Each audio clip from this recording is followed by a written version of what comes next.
যাদের ক্যাপাবিলিটি নেই, টাকার জন্য প্রোডাক্ট কিনতে পারছে না, তাদের জন্য কিছু রিকন্ডিশন প্রোডাক্ট কেনার একটা সিদ্ধান্ত নিয়েছি।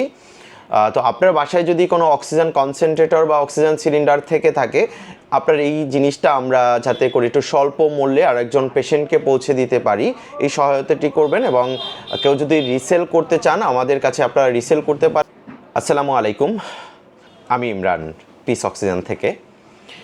বেসিক্যালি আমরা অক্সিজেন মেশিন বা oxygen concentrator, others medical equipment নিয়ে সবসময় কাজ করি বা কথা বলি। আমরা রিসেন্ট একটি সিদ্ধান্ত নিয়েছি যে কিছু পেশেন্টের জন্য, যাদের ক্যাপাবিলিটি নেই, টাকার জন্য প্রোডাক্ট কিনতে পারছে না, তাদের জন্য কিছু রিকন্ডিশন প্রোডাক্ট কেনার একটা সিদ্ধান্ত নিয়েছি।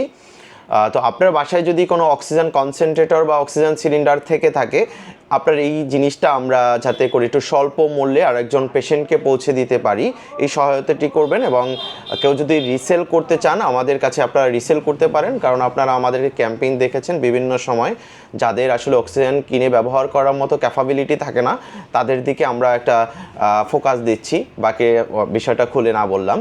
তো আমরা ওই পারপাসে কিছু অক্সিজেন কনসেন্ট্রেটর বা মেডিকেল ইকুইপমেন্ট সরঞ্জামাদি কিনতে চাচ্ছি, সেকেন্ড হ্যান্ড টাইপের। যদি আপনাদের কারো কাছে থাকে, আমাদের সাথে দ্রুত যোগাযোগ করতে পারেন। আমরা সেটা রিসেল হিসাবে বা আমরা ওই প্রোডাক্টগুলো একটু কিনে আমরা অন্য পেশেন্টদেরকে সাপোর্ট দিতে চাচ্ছি।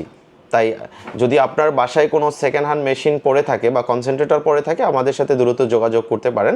আমরা সেটি কালেক্ট করব বা আমরা কিছু প্রোডাক্ট কিনে নেব ইনশাআল্লাহ।